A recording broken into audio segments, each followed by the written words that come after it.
낯선 땅에 홀로 서 있는 그 순간 제 가방 안에는 임신 테스트기와 항공권만이 있었습니다. 폴란드에서 태어나 미국에서 유학하던 제가 한국행 비행기에 오르게 될 줄은 꿈에도 몰랐습니다. 하지만 인생은 예상대로 흘러가지 않죠. 저는 한국인 남자친구와 예상치 못한 임신을 하게 되었고 그의 부모님께서는 놀랍게도 저를 품어주셨습니다. 우리 집으로 와서 아이를 낳으렴.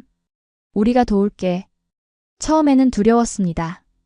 언어도 문화도 다른 나라에서 만난 적도 없는 시부모님과 함께 산다는 것이 어떤 의미인지 상상조차 할 수 없었으니까요. 하지만 그 결정이 제 인생을 완전히 바꿔놓을 줄은 몰랐습니다. 한국에서 저는 그저 외국인 며느리가 아니라 새로운 가족의 일원으로 환영받았습니다. 기대했던 갈등과 오해 대신 저는 따뜻한 사랑과 지지, 그리고 놀라운 문화적 경험을 선물 받았습니다. 이 이야기는 서로 다른 두 문화가 만나 하나의 아름다운 가족을 이루어가는 여정입니다. 제가 한국에서 발견한 감동과 사랑의 이야기를 들려드리겠습니다. 이 영상이 도움이 되셨다면 구독과 좋아요, 그리고 알림 설정도 부탁드립니다.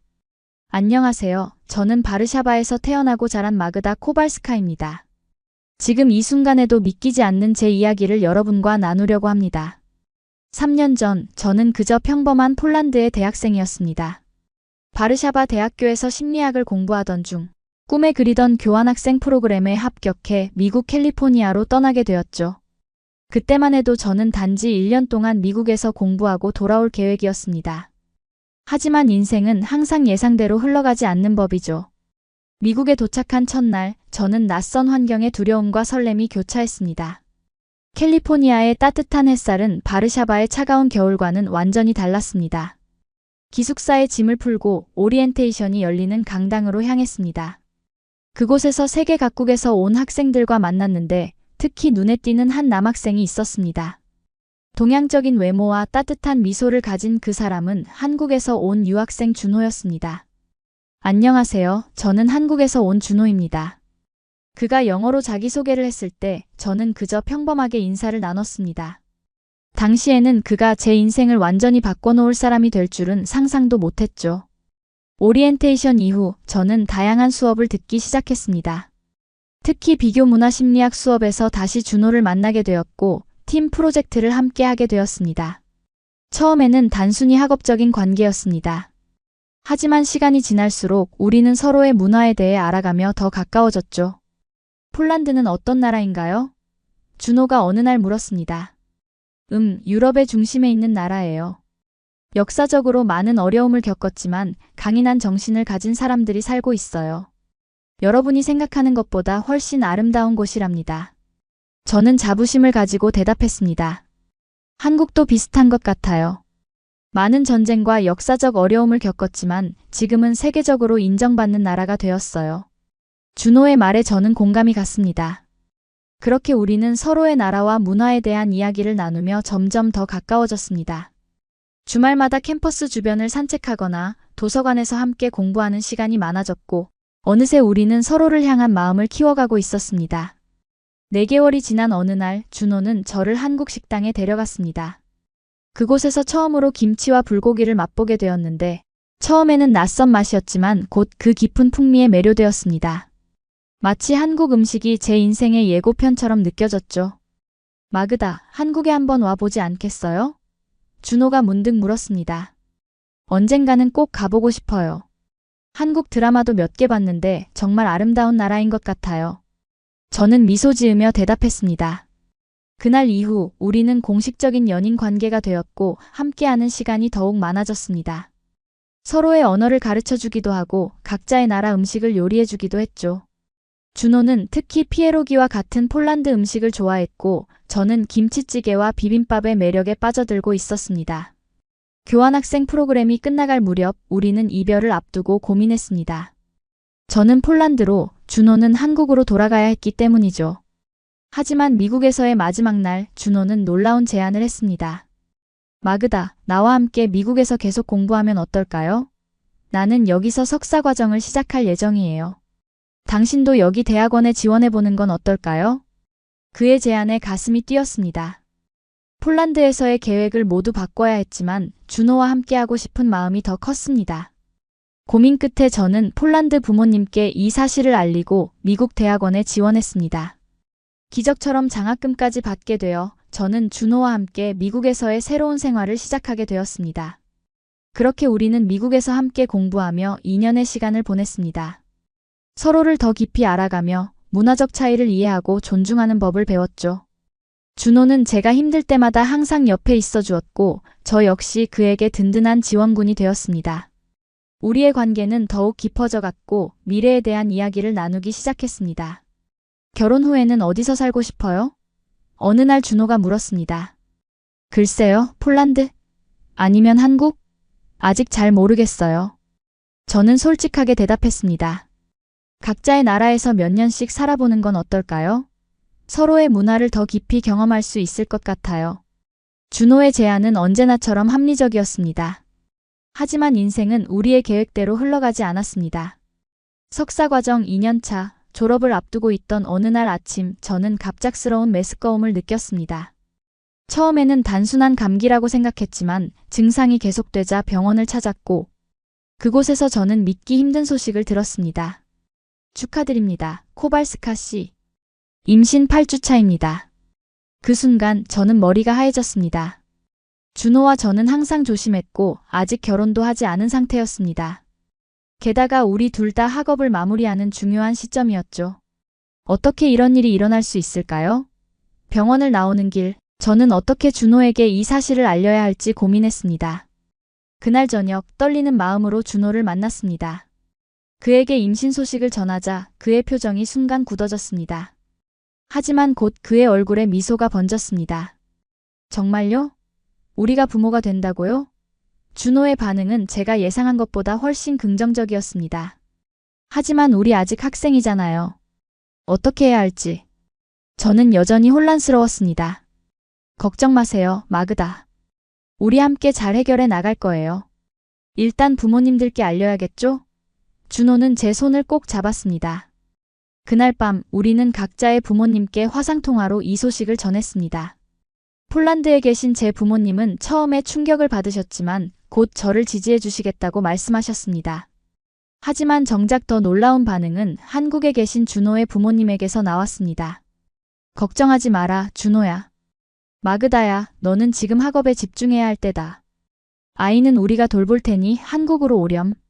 준호의 어머니께서 따뜻하게 말씀하셨습니다. 그 말씀에 저는 놀라움을 금치 못했습니다.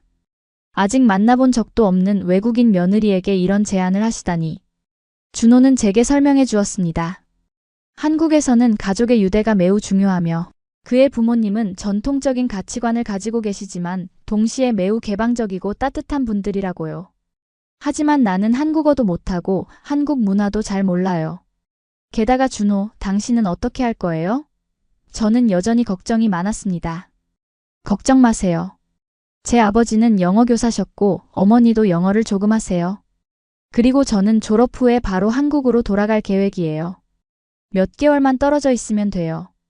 준호의 말에 저는 조금씩 마음의 준비를 하기 시작했습니다. 그렇게 저는 인생에서 가장 중요한 결정을 앞두게 되었습니다.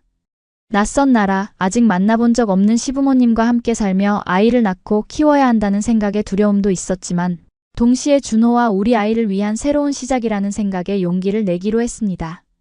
그리고 이 결정이 제 인생을 완전히 바꿔놓을 줄은 그때 전혀 알지 못했습니다. 결정을 내리고 한 달 후 저는 한국행 비행기에 몸을 실었습니다. 임신 3개월 차로 아직 입덧은 있었지만 장거리 비행이 가능한 상태였습니다. 준호는 아직 졸업 논문을 마무리해야 했기에 저 혼자 한국으로 가는 것이었습니다. 비행기 안에서 저는 끊임없이 제가 맞는 선택을 한 것인지 고민했습니다. 완전히 낯선 나라에 혼자 간다는 것이 두려웠지만 준호의 부모님에 대한 이야기를 듣고 조금은 안심이 되었습니다. 걱정 마세요, 마그다. 부모님은 정말 좋은 분들이세요. 아버지는 은퇴하신 영어교사이고 어머니도 학교에서 국어를 가르치셨어요. 두 분 다 매우 개방적이고 이해심이 많으세요. 준호가 떠나기 전에 해준 말이 계속 머릿속에 맴돌았습니다. 인천국제공항에 도착했을 때 저는 긴장된 마음으로 입국장을 나섰습니다.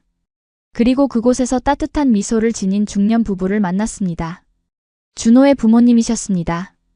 마그다, 드디어 만나게 되어 정말 기쁘구나. 우리 집에 온 것을 환영한다. 준호의 아버지께서 유창한 영어로 말씀하셨습니다. 정말 반갑습니다.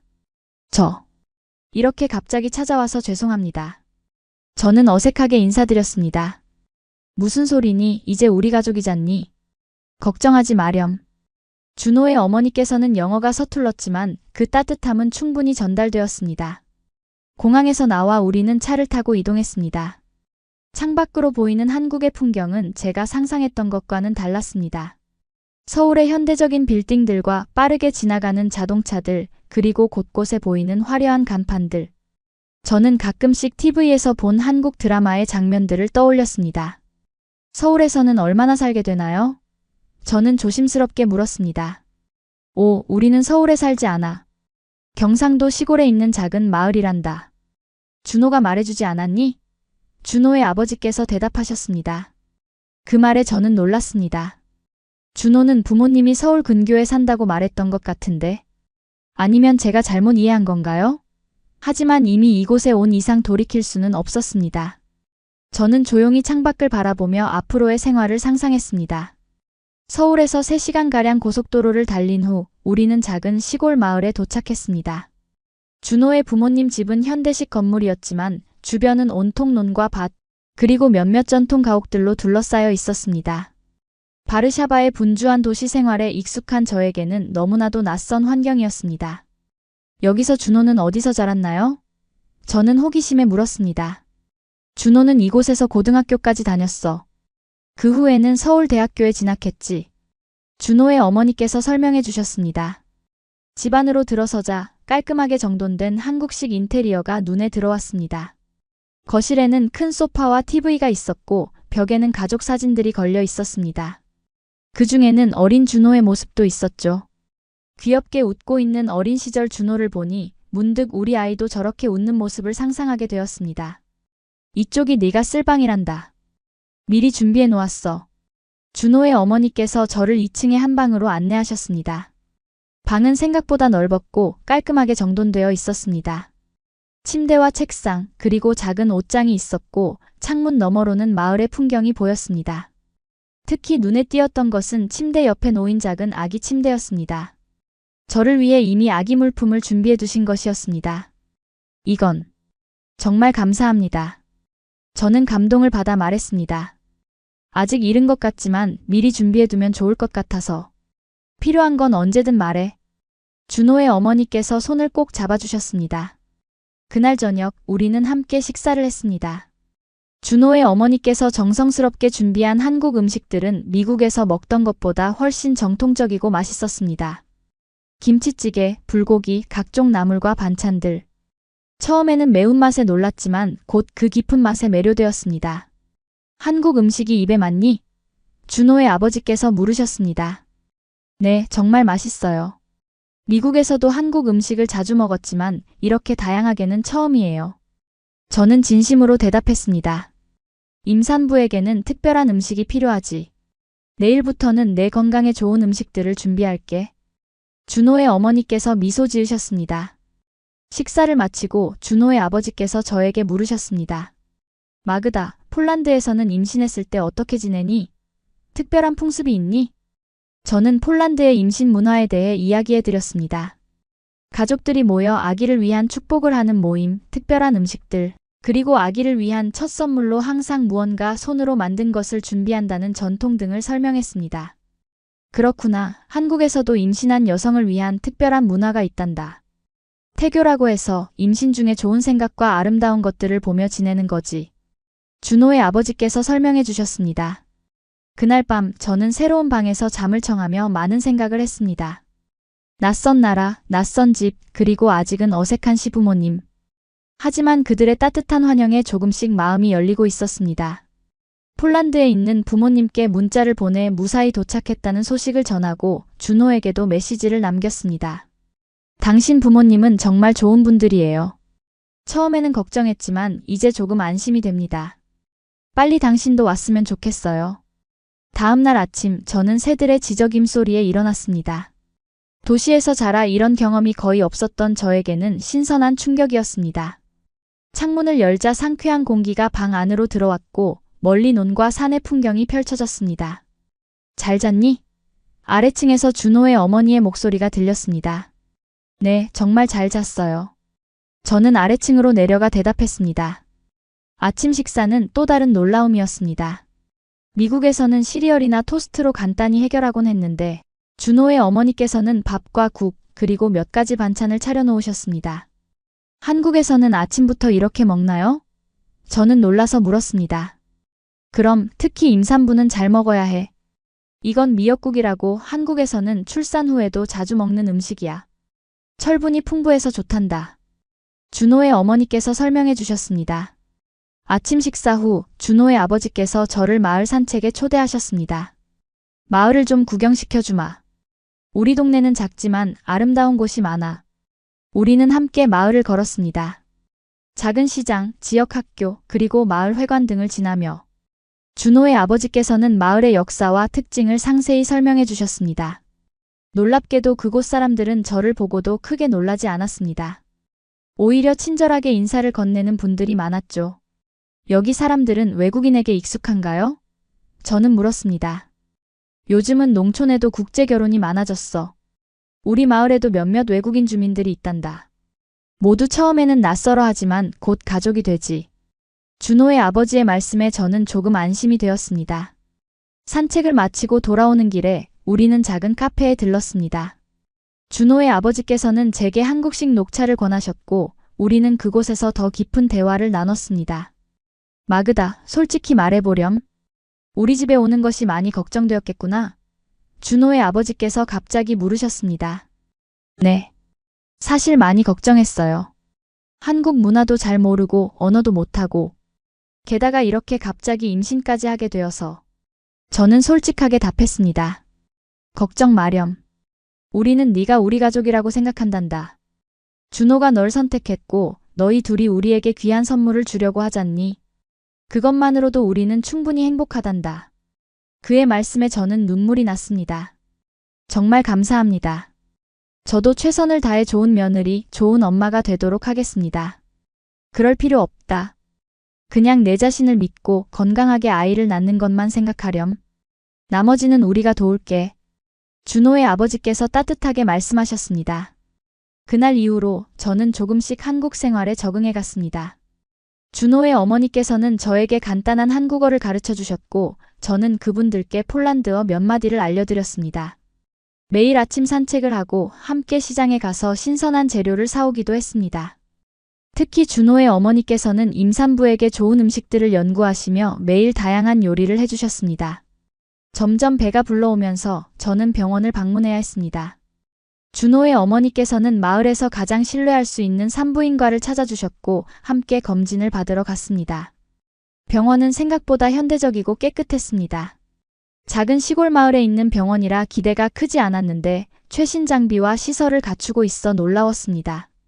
의사 선생님은 유창한 영어로 저와 대화했고 아기의 상태를 자세히 설명해 주셨습니다. 아기는 매우 건강해 보이네요. 심장 박동도 정상이고 모든 수치가 좋습니다. 의사 선생님의 말씀에 안도감이 들었습니다. 초음파 화면에서 작은 생명체가 움직이는 모습을 보니 갑자기 현실감이 느껴졌습니다. 저는 정말 엄마가 되는 거였습니다. 의사 선생님, 한국에서는 임신 중에 특별히 주의해야 할 점이 있을까요? 저는 궁금해서 물었습니다. 특별한 것은 없습니다. 건강한 식단, 적당한 운동, 그리고 스트레스를 피하는 것이 중요하죠. 한국에서는 특히 태교를 중요하게 생각합니다. 좋은 음악을 듣고 좋은 생각을 하면서 지내세요. 의사 선생님의 조언에 고개를 끄덕였습니다. 병원에서 나오는 길에 준호의 어머니께서는 제게 태교 음악 CD와 한국 전래 동화책을 사주셨습니다. 매일 저녁 이 음악을 들으면서 동화책을 읽어보렴. 아기에게 좋을 거야.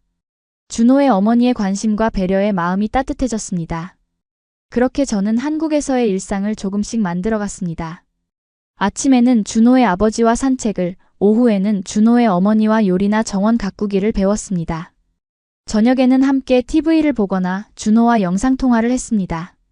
준호는 매일 저에게 연락해 한국 생활은 어떤지, 부모님과 잘 지내고 있는지 물었고, 저는 점점 적응해가는 모습을 전했습니다. 마그다, 잘 지내고 있어요? 부모님께서 잘 대해주시나요? 준호가 걱정스럽게 물었습니다. 응, 정말 놀랄 정도로 잘 대해주세요. 당신 부모님은 정말 천사 같아요. 매일 저를 위해 특별한 음식을 준비해 주시고 한국어도 가르쳐 주시고 솔직히 말하면 처음에는 걱정이 많았는데 지금은 정말 행복해요. 저는 진심으로 대답했습니다. 다행이네요. 저도 곧 논문 심사가 끝나면 바로 한국으로 갈게요. 조금만 더 기다려줘요. 준호의 말에 저는 더욱 힘이 났습니다. 한국에 온 지 2달이 지났을 무렵 저는 이미 간단한 한국어로 대화할 수 있게 되었고 한국 음식도 직접 만들어 보기 시작했습니다. 특히 김치찌개는 제가 가장 좋아하는 요리가 되었습니다. 준호의 어머니께서는 저에게 한국 요리의 비법을 하나하나 가르쳐 주셨고 저는 그 대가로 폴란드 전통 요리인 비고스와 피에로기를 만들어 대접했습니다. 와, 정말 맛있구나. 이런 맛은 처음이야. 준호의 아버지께서는 제 요리를 맛보시고 감탄하셨습니다. 폴란드 음식도 정말 다양하고 맛있네요. 한국 음식과는 또 다른 매력이 있어요. 준호의 어머니께서도 좋아하셨습니다. 그날 저녁 우리는 문화교류의 시간을 가졌습니다. 저는 폴란드의 전통, 역사, 그리고 명소에 대해 이야기했고 준호의 부모님은 한국의 문화와 역사에 대해 설명해 주셨습니다. 특히 한국의 가족 문화와 예절에 관한 이야기는 매우 흥미로웠습니다. 한국에서는 가족이 정말 중요하구나. 특히 어른들을 공경하는 문화가 인상적이에요. 저는 감탄했습니다. 그래, 한국은 오랫동안 유교 문화의 영향을 받았거든. 하지만 요즘은 많이 변화하고 있지. 젊은 세대들은 더 개인주의적인 가치관을 갖기도 해.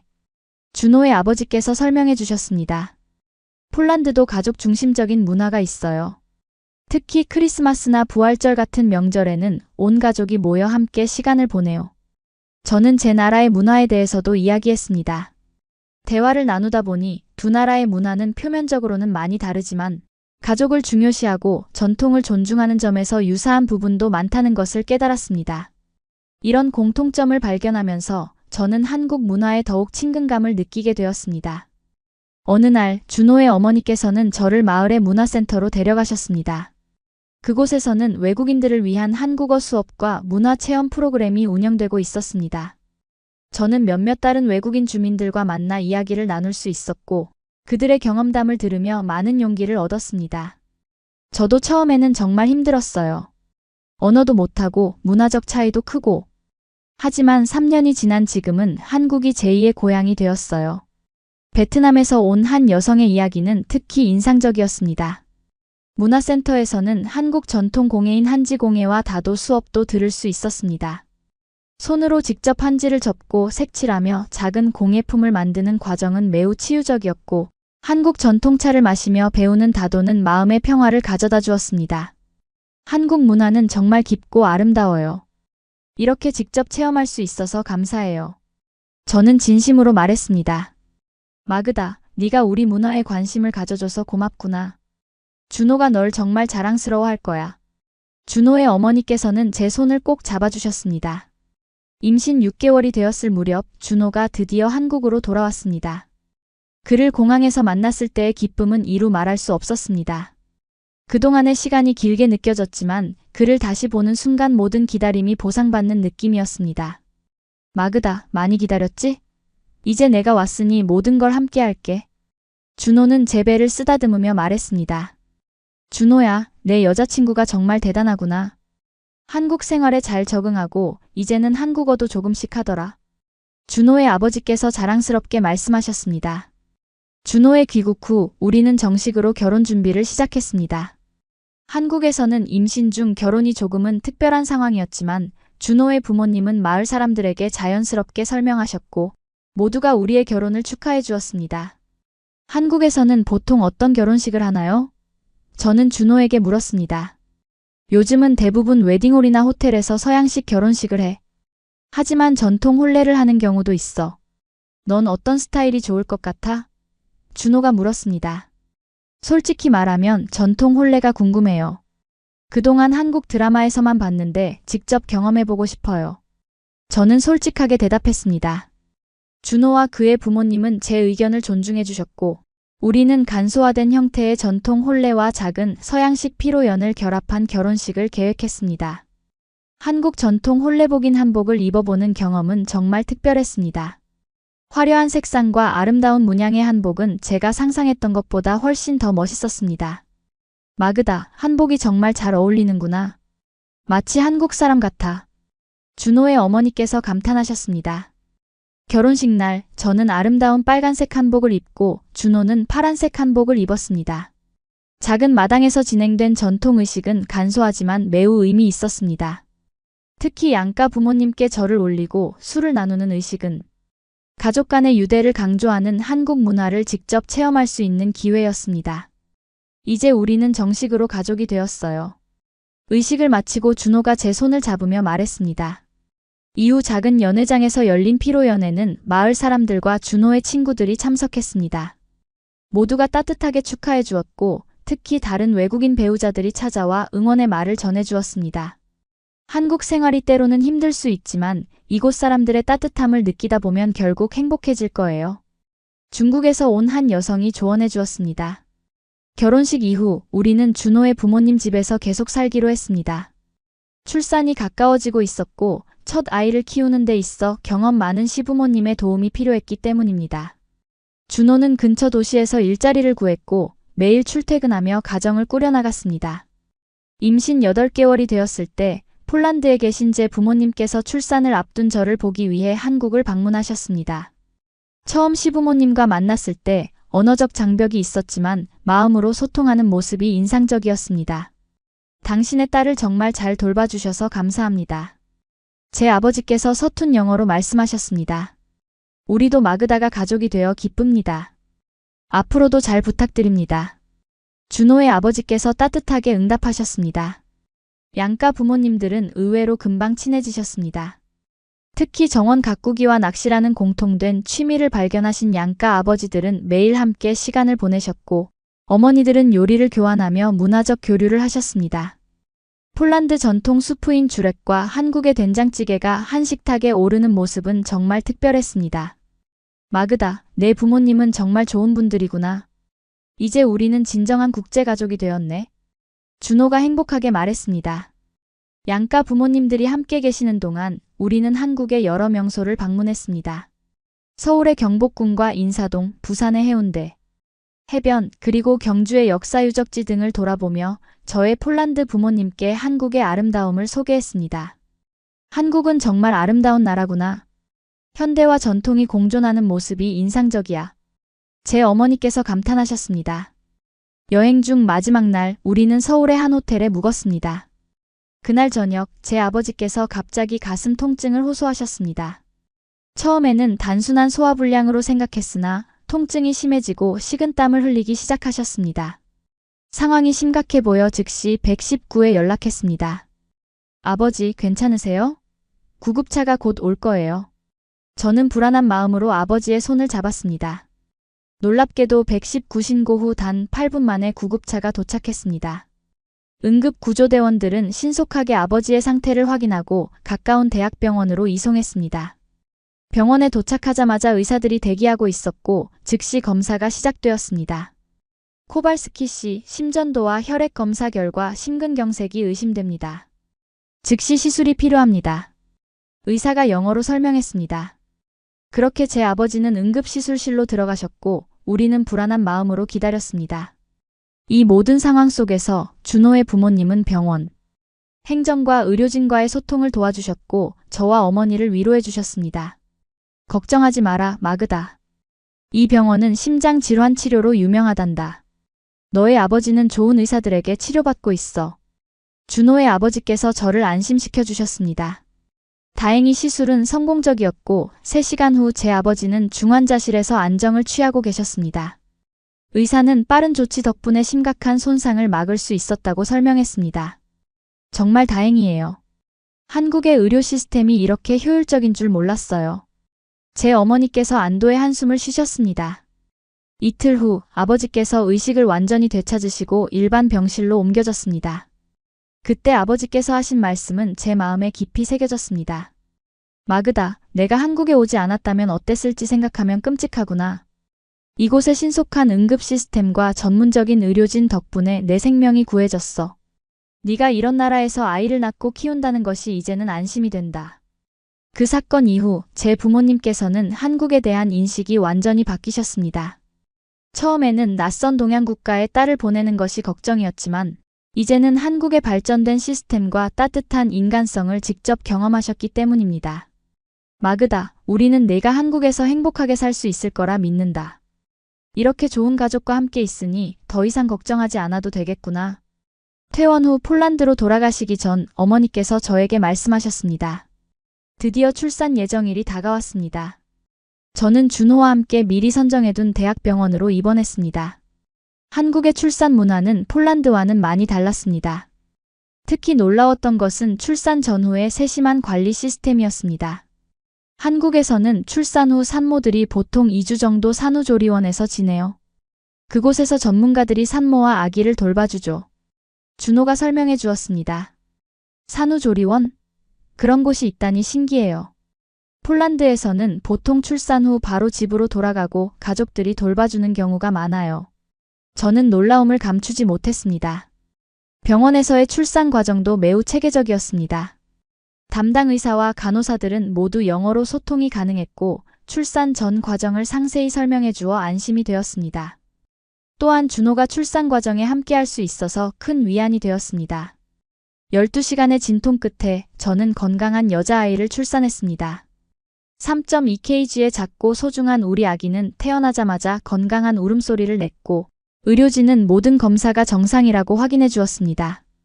마그다, 정말 잘했어. 너무 고생 많았어요. 준호는 눈물을 글썽이며 제 손을 잡았습니다. 아기를 품에 안았을 때 그 작은 존재가 주는 행복감은 이루 말할 수 없었습니다. 그 순간 모든 어려움과 불안함이 사라지고 오직 사랑만 남았습니다. 우리 아기 이름은 어떻게 지을까요? 저는 준호에게 물었습니다. 한국식 이름과 폴란드식 이름을 함께 지어주면 어떨까요? 양쪽 문화를 모두 존중하는 의미로요. 준호의 제안은 정말 의미 있게 느껴졌습니다. 우리는 긴 대화 끝에 아기의 이름을 소피아 수아로 정했습니다. 소피아는 폴란드에서 흔한 이름이고 수아는 한국에서 수려하고 아름다운 아이라는 뜻을 가진 이름이었습니다. 두 문화가 결합된 아름다운 이름이었습니다. 출산 후 2일간 병원에서 기본적인 회복을 한 후 저는 준호가 예약해둔 산후조리원으로 이동했습니다. 그곳은 마치 고급 호텔 같았고 산모와 신생아를 위한 다양한 프로그램과 서비스가 제공되었습니다. 여기서는 매일 유방 마사지와 산모 체조, 그리고 아기 돌보기 교육이 있어요. 또 산모를 위한 특별 식사도 제공되죠. 준호가 설명해 주었습니다. 산후조리원에서의 2주는 정말 특별한 경험이었습니다. 전문가들의 도움으로 모유 수유도 성공적으로 시작할 수 있었고 신생아 돌보기에 대한 자신감도 생겼습니다. 특히 한국 전통 산모 음식인 미역국은 매일 먹어도 질리지 않았고 체력 회복에 큰 도움이 되었습니다. 폴란드에도 이런 시스템이 있었으면 좋겠어요. 정말 편리하고 도움이 많이 돼요. 저는 진심으로 감탄했습니다. 산후조리원에서 퇴원한 후 우리는 준호의 부모님 집으로 돌아갔습니다. 시부모님은 손녀를 보시고 정말 기뻐하셨고 아기를 위한 방을 특별히 꾸며 놓으셨습니다. 우리 수아가 두 나라의 문화를 모두 배울 수 있어서 정말 행운이구나. 준호의 어머니께서 아기를 안아주시며 말씀하셨습니다. 첫 몇 주는 정말 쉽지 않았습니다. 밤중 수유와 기저귀 갈기, 아기의 울음소리에 적응해야 했고 육체적으로도 정신적으로도 많이 지쳤습니다. 하지만 준호와 시부모님의 도움으로 저는 조금씩 육아에 적응해 갔습니다. 특히 준호의 어머니께서는 한국식 육아법을 가르쳐 주셨고 저는 폴란드에서 배운 방식과 비교하며 최선의 방법을 찾아갔습니다. 두 문화의 육아법이 만나 우리만의 독특한 육아 스타일이 만들어지고 있었습니다. 한국에서는 아기를 업어주는 것이 전통이야. 이렇게 하면 아기가 엄마의 체온과 심장 소리를 느끼며 안정감을 가질 수 있지. 준호의 어머니께서 전통 포대기를 사용하는 법을 가르쳐 주셨습니다. 폴란드에서는 아기에게 많은 신선한 공기를 마시게 하는 것을 중요하게 생각해요. 날씨가 좋을 때는 매일 유모차로 산책을 해요. 저는 제가 알고 있는 육아법을 공유했습니다. 시간이 지날수록 소피아 수아는 건강하게 성장했고 6개월이 되었을 때는 벌써 뒤집기와 안기를 시작했습니다.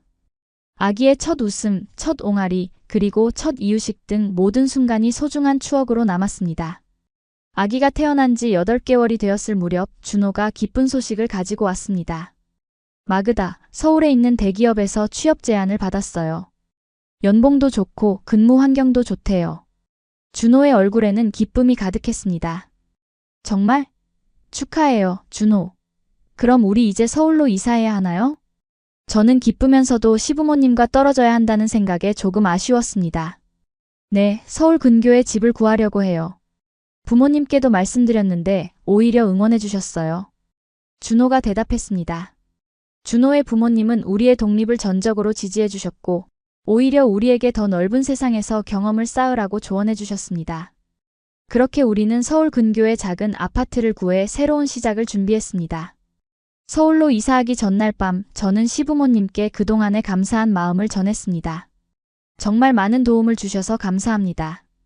처음 한국에 왔을 때는 불안하고 두려웠는데 두 분 덕분에 지금은 한국이 제2의 고향이 되었어요. 제 진심 어린 말에 시부모님도 감동하신 듯 했습니다. 우리도 너를 딸처럼 생각한단다. 언제든지 도움이 필요하면 말해주렴. 준호의 어머니께서 저를 꼭 안아주셨습니다. 서울 생활은 시골과는 완전히 달랐습니다. 높은 빌딩들, 바쁘게 움직이는 사람들, 그리고 24시간 깨어있는 도시의 활력. 모든 것이 새롭고 흥미로웠습니다. 준호는 대기업에서 일을 시작했고 저는 육아에 집중하며 틈틈이 한국어 공부를 계속했습니다. 서울에서의 생활이 6개월쯤 지났을 무렵 준호의 어머니께서 뜻밖의 제안을 하셨습니다. 마그다, 네가 미국에서 학업을 중단한 것이 항상 마음에 걸렸단다. 이제 수아도 좀 컸고 내 공부를 마저 하는 게 어떨까? 우리가 수아를 돌봐줄 수 있어. 그 제안에 저는 깜짝 놀랐습니다. 솔직히 말해서 아이를 낳고 난 후 학업에 대한 생각은 접어두었거든요. 하지만 시어머니의 말씀에 잊고 있던 제 꿈이 다시 떠올랐습니다. 정말요? 하지만 수아는 어떻게? 저는 망설였습니다. 걱정하지 마. 주중에는 우리가 수아를 봐줄게. 준호도 주말에는 함께 있을 수 있잖아. 내 미래도 중요하단다. 시아버지께서도 동의하셨습니다. 그날 저녁 저는 준호와 이 이야기를 나눴습니다. 준호 역시 제 학업을 지지해 주었고 우리는 함께 계획을 세웠습니다. 저는 서울의 한 대학교에서 국제학생으로 편입하여 심리학 학위를 마무리하기로 했습니다. 마그다, 당신은 정말 대단한 사람이에요. 한국에 적응하고 아이를 낳고 이제 공부까지. 늘 당신을 자랑스럽게 생각해요. 준호의 말에 저는 눈물이 났습니다. 그렇게 저는 대학에 등록하고 수아는 주중에 시부모님 댁에서 지내는 새로운 일상이 시작되었습니다. 처음에는 아이와 떨어져 있는 것이 정말 힘들었지만 시간이 지나면서 이런 결정이 우리 모두에게 좋은 선택이었다는 것을 깨달았습니다. 수아는 조부모님의 사랑 속에서 건강하게 자랐고 저는 학업에 집중하며 성장할 수 있었습니다. 대학 생활은 또 다른 도전이었습니다. 이번에는 외국 학생으로서의 경험이 아니라 한국 대학생들 사이에서 공부하는 경험이었습니다.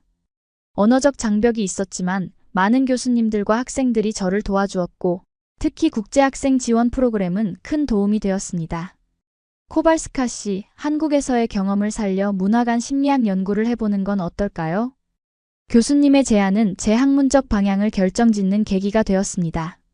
그렇게 저는 문화적 적응과 정체성 형성이라는 주제로 연구를 시작했고 제 개인적인 경험을 바탕으로 한 이 연구는 많은 관심을 받았습니다. 특히 한국에 거주하는 다양한 국적의 외국인들을 인터뷰하며 문화 적응의 다양한 측면을 탐구했습니다. 저도 처음에는 한국 문화가 너무 낯설었어요. 하지만 시간이 지나면서 두 문화 사이에서 균형을 찾아가는 법을 배웠죠. 인터뷰에 응한 캐나다 출신 여성의 이야기는 제 연구의 중요한 부분이 되었습니다. 1년간의 학업 끝에 저는 우수한 성적으로 학사학위를 받았고 지도 교수님의 추천으로 같은 대학의 석사 과정에 진학할 기회도 얻었습니다. 졸업식 날 준호와 시부모님 그리고 이제 2살이 된 수아가 함께해 주어 더욱 특별한 날이었습니다. 마그다, 정말 자랑스러워요. 이제 어떤 계획이 있나요? 준호가 졸업식 후 물었습니다. 석사 과정을 마치고 싶어요. 그리고 나중에는 한국에 사는 외국인들을 위한 심리 상담사가 되고 싶어요. 제가 겪은 경험이 다른 사람들에게도 도움이 될 수 있을 것 같아요. 저는 확신에 찬 목소리로 대답했습니다. 시간이 흐르면서 우리 가족은 한국에서의 생활에 완전히 적응했습니다. 수아는 한국어와 폴란드어, 그리고 영어까지 자연스럽게 배우며 성장했고, 저는 석사 과정을 마친 후 다문화 가정을 위한 상담센터에서 일하게 되었습니다. 준호는 회사에서 승진하여 국제 업무를 담당하게 되었고, 가끔씩 폴란드 지사와 협력하는 일도 맡게 되었습니다. 수아가 5살이 되었을 무렵 우리는 오랜만에 폴란드를 방문하기로 했습니다. 제 부모님은 그동안 몇 번 한국을 방문하셨지만 수아가 폴란드 문화도 직접 경험해보는 것이 중요하다고 생각했습니다. 수아야, 이제 엄마가 태어난 나라에 가볼 거야. 할머니, 할아버지도 만나고 폴란드의 아름다운 곳들도 구경할 거야. 저는 신나게 설명했습니다. 네, 엄마. 폴란드 말도 더 배울 수 있어요? 수아는 이미 두 나라의 언어를 자연스럽게 오가며 사용하고 있었습니다. 바르샤바에 도착했을 때 제 마음은 복잡했습니다. 오랜만에 고향을 밟는 기쁨도 있었지만 이제는 한국이 더 익숙하다는 사실에 살짝 놀라기도 했습니다. 수아는 새로운 환경에 호기심을 보였고 준호는 폴란드의 문화와 역사를 배우는데 열심이었습니다. 마그다, 이곳은 정말 아름답구나. 넓은 광장과 역사적인 건물들, 그리고 이 활기찬 분위기. 수아가 당신의 고향도 알게 되어 좋을 것 같아요. 준호가 바르샤바 구시가지를 거닐며 말했습니다. 폴란드에서의 한 달은 정말 빠르게 지나갔습니다. 우리는 바르샤바뿐만 아니라 크라쿠프, 브로츠와프 등 폴란드의 주요 도시들을 여행했고 수아는 폴란드의 전통 음식과 민속 춤, 동화 등 다양한 문화적 경험을 했습니다. 특히 제 어린 시절 친구들과 그들의 가족들을 만나는 자리에서 수아는 폴란드 아이들과 금방 친해져 함께 놀았습니다. 마그다, 내 딸은 정말 대단하구나. 두 문화를 모두 이해하고 받아들이는 모습이 인상적이야. 제 오랜 친구 안나가 감탄했습니다. 그게 다문화 가정의 장점이죠. 수아는 더 넓은 시각으로 세상을 볼 수 있을 거예요. 저는 자랑스럽게 대답했습니다. 폴란드에서 돌아온 후 수아는 자신의 두 문화적 배경에 더 큰 자부심을 갖게 되었습니다. 유치원에서 내 가족 발표를 할 때도 자신이 폴란드와 한국의 문화를 모두 가진 특별한 아이라는 것을 자랑스럽게 이야기했습니다. 제 이름은 소피아 수아예요. 저는 폴란드 엄마와 한국 아빠를 가졌어요. 그래서 저는 두 개의 언어를 할 수 있고 두 나라의 맛있는 음식을 모두 먹을 수 있어요. 수아의 발표에 유치원 선생님들과 친구들이 모두 박수를 쳤다고 합니다. 시간은 빠르게 흘러 어느덧 수아는 초등학교에 입학할 나이가 되었습니다. 교육 문제는 우리 부부에게 중요한 결정이었습니다. 한국의 교육 시스템은 매우 체계적이지만 경쟁이 치열하다고 알려져 있었고 저는 폴란드식 교육의 장점도 알고 있었기 때문입니다. 준호, 수아의 교육에 대해 어떻게 생각해요? 한국 학교에 보내는 게 좋을까요? 아니면 국제학교를 고려해 볼까요? 저는 진지하게 물었습니다. 두 가지 모두 장단점이 있을 것 같아요. 한국 학교는 기초교육이 탄탄하고 규율이 잡혀 있지만 국제학교는 수아의 다문화적 배경에 더 적합할 수 있겠죠.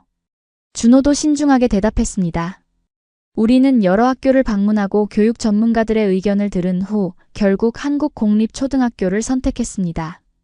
하지만 방과 후에는 국제문화센터의 프로그램에 참여하도록 하여 수아가 다양한 문화적 경험을 계속할 수 있도록 했습니다. 수아야, 학교 생활은 어때? 입학 첫 주가 지난 후 물었습니다. 재밌어요, 엄마. 친구들이 저한테 폴란드에 대해 물어봐요. 제가 폴란드어로 노래도 불러줬어요. 수아의 밝은 대답에 안심이 되었습니다.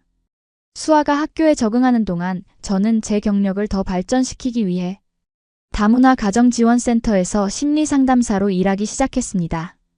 특히 한국 사회에 적응하려는 외국인 배우자들과 그들의 자녀들을 위한 프로그램을 개발하는 일에 참여했습니다. 마그다 선생님 덕분에 많은 용기를 얻었어요. 선생님처럼 저도 한국 사회에 잘 적응하고 싶어요. 제 상담을 받은 베트남 출신 여성의 말은 큰 보람을 느끼게 했습니다. 제 경험과 학문적 배경을 바탕으로 한 상담은 많은 이들에게 도움이 되었고 점차 이 분야에서 인정받기 시작했습니다. 1년 후 저는 서울의 한 대학에서 다문화 심리학 특강을 요청받기도 했습니다. 오늘 저는 문화적 정체성 형성과 적응 과정에 대해 이야기하려 합니다. 제 개인적인 경험과 연구를 바탕으로 다른 문화에 적응하는 과정에서 겪는 도전과 그것을 극복하는 방법에 대해 나누고자 합니다. 처음으로 한국어로 진행한 특강은 긴장되었지만 많은 학생들의 열정적인 반응에 큰 보람을 느꼈습니다. 이런 활동들을 통해 저는 단순히 한국에 사는 외국인이 아니라 한국 사회에 기여하는 구성원으로서의 정체성을 갖게 되었습니다. 그리고 이 과정에서 준호의 지지는 언제나 큰 힘이 되었습니다. 마그다, 당신이 하는 일은 정말 의미 있어요. 많은 사람들에게 희망을 주고 있어요. 준호의 격려는 제가 어려움을 극복하는 원동력이 되었습니다. 한편 수아는 초등학교에서 잘 적응하며 성장했습니다. 학교 공부도 잘했지만 특히 그림 그리기와 이야기 만들기에 큰 재능을 보였습니다. 그녀의 그림에는 항상 한국과 폴란드의 요소가 함께 담겨 있었고 이야기 속 주인공은 두 나라를 오가며 모험을 하곤 했습니다. 엄마, 이건 제가 그린 용감한 공주예요. 한국 한복을 입고 폴란드 성을 구하러 가는 이야기예요. 수아가 자랑스럽게 그림을 보여주었을 때 저는 그녀의 창의력과 자신만의 문화적 정체성을 형성해가는 모습에 감동했습니다. 수아가 3학년이 되었을 때 학교에서 세계 문화의 날 행사가 열렸습니다. 각 가정은 자신의 문화를 소개하는 부스를 준비하도록 초대받았고 우리 가족은 폴란드와 한국 문화를 함께 소개하기로 했습니다. 수아야, 폴란드의 어떤 것을 소개하고 싶어? 준비를 하며 물었습니다. 폴란드 전통 과자 마코비에츠와 피에로기요. 그리고 폴란드 민속 춤도 보여주고 싶어요. 수아의 의견을 반영해 우리는 폴란드 음식과 춤, 그리고 한국의 전통 놀이와 한복을 소개하는 부스를 준비했습니다. 행사 당일 우리 부스는 큰 인기를 끌었습니다. 수아는 폴란드 전통 의상과 한국 한복을 번갈아 입으며 두 문화를 자랑스럽게 소개했고 친구들과 학부모들은 폴란드 음식을 맛보며 한국과는 다른 문화의 호기심을 보였습니다. 정말 멋진 행사였어요. 우리 수아가 자신의 두 문화에 자부심을 갖게 된 것 같아 기뻐요. 행사를 마치고 집으로 돌아오는 길에 준호가 말했습니다. 네, 그게 가장 중요한 것 같아요. 수아가 자신의 정체성을 긍정적으로 받아들이고 두 문화의 장점을 모두 흡수하는 것. 우리가 바라는 것이죠. 저는 따뜻한 마음으로 대답했습니다. 시간이 흘러 수아가 중학교에 입학할 무렵 우리 가족에게 중요한 결정의 순간이 찾아왔습니다. 준호의 회사에서 그를 폴란드 지사로 파견하는 제안을 했기 때문입니다. 마그다, 폴란드 바르샤바 지사에서 2년간 일할 기회가 생겼어요. 당신의 고향에서 살아볼 수 있는 좋은 기회라고 생각하는데 어떻게 생각해요? 준호가 조심스럽게 물었습니다. 이 제안은 우리 가족에게 새로운 모험의 기회였습니다. 저에게는 고향으로 돌아가 가족과 더 많은 시간을 보낼 수 있는 기회였고 수아에게는 폴란드 문화를 더 깊이 경험할 수 있는 기회였습니다. 저는 좋은 것 같아요. 수아도 폴란드에서 학교를 다녀보면 좋은 경험이 될 거예요. 그리고 제 부모님도 너무 기뻐하실 거고요. 저는 긍정적으로 대답했습니다. 하지만 한 가지 걱정이 있었습니다. 바로 준호의 부모님과 떨어지는 것이었습니다. 지난 10년간 시부모님은 우리 가족에게 큰 지원과 사랑을 주셨고 특히 수아와는 매우 가까운 관계를 유지해왔습니다. 부모님께는 어떻게 말씀드릴까요? 많이 서운해하실 것 같아요. 저는 걱정했습니다. 솔직하게 말씀드리는 게 좋을 것 같아요. 부모님도 이해해 주실 거예요.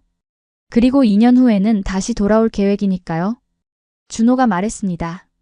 우리가 폴란드 파견 이야기를 꺼냈을 때 시부모님의 반응은 예상보다 훨씬 긍정적이었습니다. 그건 정말 좋은 기회구나. 마그다도 오랫동안 고향에서 떨어져 있었으니 가족들과 시간을 보내는 것도 중요하지. 시아버지께서 이해심 있게 말씀하셨습니다. 수아도 폴란드 문화를 배울 좋은 기회가 될 거야. 걱정 말고 다녀오렴. 우리는 여기서 기다리고 있을게. 시어머니의 따뜻한 말씀에 마음이 놓였습니다. 그렇게 우리는 폴란드 생활을 준비하기 시작했습니다. 수아의 학교 전학 문제, 바르샤바에서의 거주지 마련, 그리고 한국에서의 집 처리 등 많은 일들을 정리해야 했습니다. 하지만 가족 모두가 새로운 모험에 기대감을 갖고 있어 모든 과정이 즐거웠습니다. 수아야, 폴란드에 가게 되어 기대돼. 준비 과정 중에 수아에게 물었습니다. 네, 엄마. 외할머니, 외할아버지랑 자주 볼 수 있어서 좋아요. 그리고 폴란드 친구들도 사귀고 싶어요. 하지만 한국 할머니, 할아버지가 보고 싶을 것 같아요. 수아의 솔직한 대답에 미소가 지어졌습니다. 드디어 출국 날이 다가왔고 공항에서는 시부모님과 친구들이 우리를 배웅해 주었습니다. 작별의 순간은 슬펐지만 모두가 2년 후의 재회를 기약하며 격려해 주었습니다. 수아야, 폴란드에서도 건강하게 지내고 많은 것을 배워오렴. 할머니, 할아버지는 항상 너를 응원한단다. 시어머니께서 수아를 꼭 안아주셨습니다. 걱정 마세요, 어머니. 자주 연락드리고 화상통화도 자주 할게요. 저는 시부모님께 약속했습니다. 그렇게 우리 가족은 새로운 장을 열기 위해 폴란드로 향했습니다. 바르샤바에 도착하자 제 부모님이 공항에서 우리를 반갑게 맞이해 주셨습니다. 드디어 왔구나. 이렇게 온 가족이 함께 있게 되다니 정말 기쁘다. 어머니께서 눈물을 글썽이시며 말씀하셨습니다. 수아, 이리 와봐. 할아버지가 선물 준비했단다. 아버지께서는 건강이 많이 회복되신 모습이었고 손녀를 위한 선물을 준비하신 것이 보였습니다. 바르샤바에서의 생활은 처음에는 준호에게 낯설었습니다. 언어적 장벽과 문화적 차이가 있었지만 그는 빠르게 적응해 갔습니다. 특히 폴란드 음식과 역사적인 장소들에 큰 관심을 보였고 주말마다 우리는 다양한 도시와 명소를 방문하며 폴란드를 탐험했습니다. 마그다, 당신의 고향은 정말 아름다워요. 이런 역사적인 건물들과 자연 그리고 사람들의 따뜻함. 이곳에서 살게 되어 행복해요. 준호가 크라쿠프의 구시가지를 거닐며 말했습니다. 수아는 국제학교에 다니게 되었는데 그곳에서 다양한 국적의 친구들을 사귀며 빠르게 적응했습니다. 특히 그녀의 폴란드어 실력은 놀라울 정도로 향상되었고 학교에서는 한국 문화를 소개하는 문화대사 역할을 맡기도 했습니다.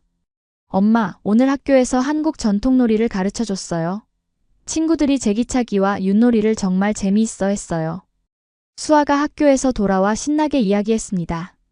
저는 바르샤바의 한 대학에서 객원 교수로 일하게 되었고 다문화 가정의 심리적 적응과 정체성 형성에 관한 강의를 담당했습니다. 제 한국에서의 경험과 연구를 바탕으로 한 강의는 많은 학생들과 연구자들의 관심을 끌었습니다. 코발스카 교수님의 강의는 정말 흥미로웠습니다. 특히 한국과 폴란드의 문화적 차이와 그것을 극복하는 과정에 대한 이야기가 인상 깊었어요. 한 학생의 피드백은 큰 보람을 느끼게 했습니다. 폴란드에서의 2년은 우리 가족에게 특별한 시간이었습니다. 준호는 폴란드 비즈니스 문화를 배우고 새로운 인맥을 형성했으며 수아는 폴란드 문화와 역사를 깊이 이해하게 되었습니다. 저에게는 고향에서 가족과 함께하는 소중한 시간이었고 학문적으로도 성장할 수 있는 기회였습니다. 하지만 2년이 지나고 준호의 파견 기간이 끝나자 우리는 다시 중요한 결정을 해야 했습니다. 폴란드에 계속 머물 것인지 아니면 한국으로 돌아갈 것인지. 마그다, 이제 어떻게 할까요? 회사에서는 한국 본사로 돌아오라고 하는데 당신은 어떻게 생각해요? 준호가 진지하게 물었습니다. 저는 깊이 생각했습니다. 폴란드에서의 시간은 정말 행복했고 부모님과 가까이 지낼 수 있어 좋았습니다. 하지만 한국 역시 이제 제 마음의 고향이 되었고 시부모님과 수아의 한국 친구들 그리고 제가 쌓아온 경력도 있었습니다. 솔직히 말하면 저는 한국으로 돌아가고 싶어요. 폴란드도 정말 좋지만 이제 우리 가족의 중심은 한국에 있는 것 같아요. 수아의 교육도 고려해야 하고요. 제 진심을 이야기했습니다. 저도 같은 생각이에요. 폴란드에서의 시간은 정말 소중했지만 한국에서의 우리 삶도 소중하죠.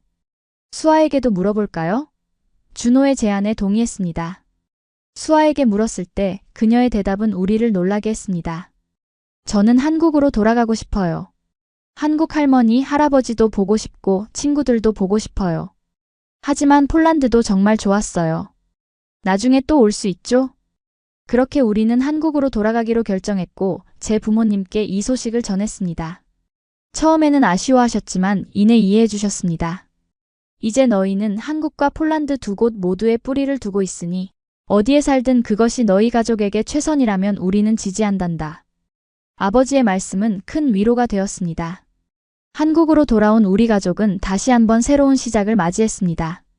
준호는 본사에서 중요한 직책을 맡게 되었고 저는 다시 다문화 가정지원센터에서 일하게 되었습니다.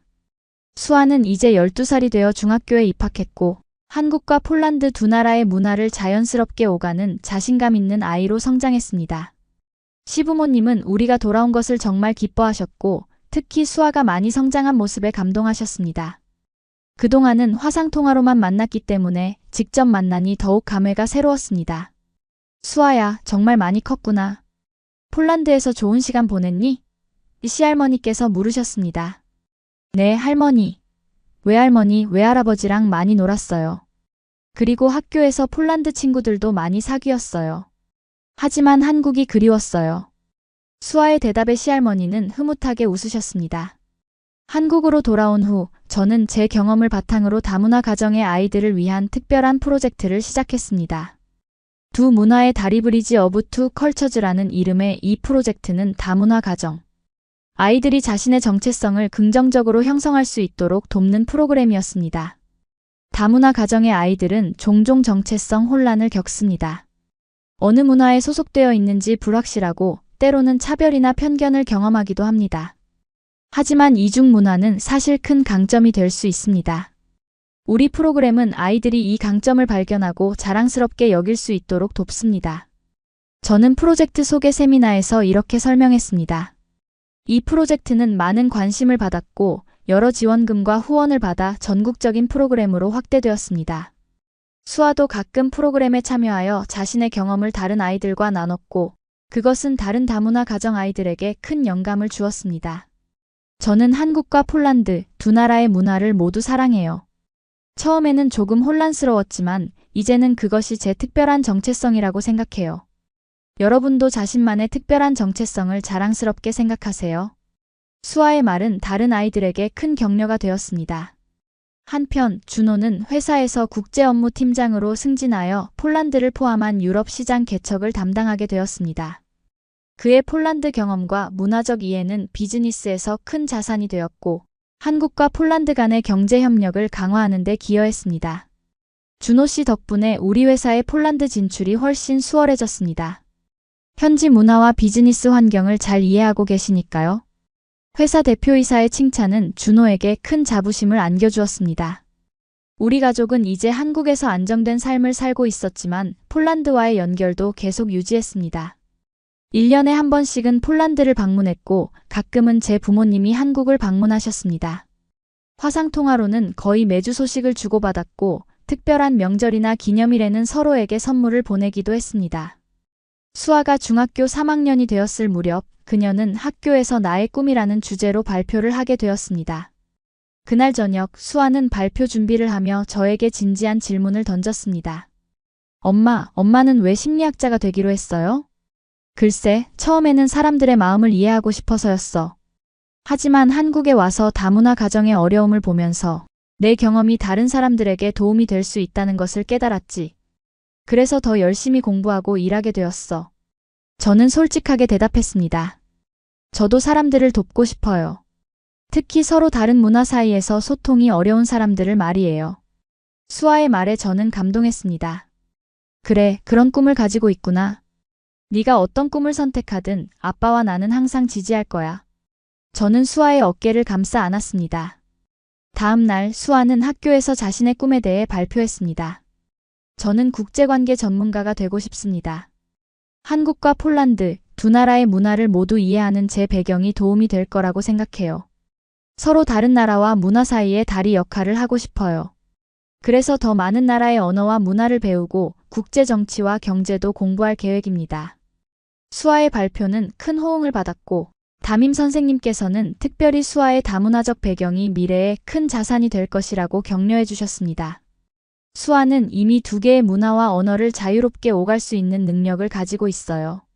이것은 글로벌 시대에 정말 귀중한 재능입니다. 앞으로 더 많은 경험을 쌓으면 분명 훌륭한 국제관계 전문가가 될 수 있을 거예요. 선생님의 말씀에 수아는 더욱 자신감을 갖게 되었습니다. 집에 돌아온 수아는 발표가 성공적이었다며 기뻐했고 우리는 가족 모두 외식을 하며 수아의 꿈을 응원하는 시간을 가졌습니다. 수아야, 네가 어떤 길을 선택하든 우리는 항상 내 편이야. 두 나라의 문화를 모두 경험한 것은 정말 특별한 경험이고 그것이 내 미래에 큰 도움이 될 거야. 준호가 수아의 손을 잡고 말했습니다. 네, 아빠. 저는 제가 폴란드인이면서 한국인이라는 것이 자랑스러워요. 두 나라 모두 제 고향이에요. 수아의 말에 우리 부부는 서로를 바라보며 미소 지었습니다. 이번 여름 우리 가족이 함께 유럽과 아시아를 여행하는 건 어떨까요? 수아가 더 많은 나라와 문화를 경험할 수 있도록요. 모두가 이 아이디어에 환호했고 우리는 2개월간의 대장정을 계획했습니다. 폴란드와 한국을 시작점과 끝점으로 유럽 여러 나라와 러시아를 거쳐 중국, 일본까지 이어지는 여행이었습니다. 그 여름의 여행은 우리 가족에게 잊을 수 없는 경험이 되었습니다. 각 나라의 문화와 역사, 사람들을 만나며 수아는 자신의 꿈에 더욱 확신을 갖게 되었고 준호와 저 역시 새로운 영감을 얻었습니다. 엄마, 아빠, 이번 여행에서 깨달은 게 있어요. 제가 한국과 폴란드 사이에서 고민했던 것처럼 세상에는 다양한 문화와 가치관이 있고 그것들 사이에서 소통하고 이해하는 것이 정말 중요하다는 것을요. 여행의 마지막 날 수아가 진지하게 말했습니다. 맞아, 수아야. 세상은 정말 다양하고 그 다양성을 인정하고 존중하는 것이 평화로운 공존의 시작이지. 저는 수아의 깨달음에 공감했습니다. 그곳에서 한국 문화를 소개하는 동아리를 만들어 활동하기도 했습니다. 마그다, 우리 딸이 정말 자랑스럽지 않나요? 2나라의 문화를 모두 이해하고 그것을 바탕으로 자신만의 길을 찾아가는 모습이. 어느 날 저녁 준호가 감동적인 목소리로 말했습니다. 네, 정말 자랑스러워요. 처음 한국에 왔을 때는 이런 날이 올 거라고 상상도 못했어요. 저는 준호의 손을 꼭 잡았습니다. 그날 저녁 우리 3사람은 오랜만에 함께 식사를 하며 지난 시간을 되돌아보았습니다. 처음 한국에 왔을 때의 불안과 두려움, 낯선 문화에 적응하는 과정에서의 어려움, 그리고 그 모든 것을 이겨내고 이룬 지금의 행복까지. 생각해보면 정말 긴 여정이었네요. 하지만 모든 순간이 소중했어요. 저는 감회에 젖어 말했습니다. 네, 그리고 그 여정은 계속되고 있어요. 우리 가족은 앞으로도 2나라, 2문화 사이의 다리가 될 거예요. 준호가 따뜻하게 대답했습니다. 저는 2분이 만들어주신 이 특별한 가족의 일원이라는 것이 정말 자랑스러워요. 앞으로도 2나라의 문화를 연결하는 일을 계속하고 싶어요. 수아의 말에 우리는 서로를 바라보며 미소 지었습니다. 그렇게 우리 가족의 이야기는 계속되고 있습니다. 한국과 폴란드, 2나라의 문화가 만나 만들어낸 특별한 이야기. 처음에는 낯설고 두려웠던 한국이 이제는 제2의 고향이 되었고 서로 다른 문화의 만남은 더 풍요롭고 아름다운 삶을 선물해 주었습니다. 이 이야기를 읽고 계신 여러분, 혹시 낯선 문화나 환경 앞에서 두려움을 느끼고 계신가요? 걱정 마세요.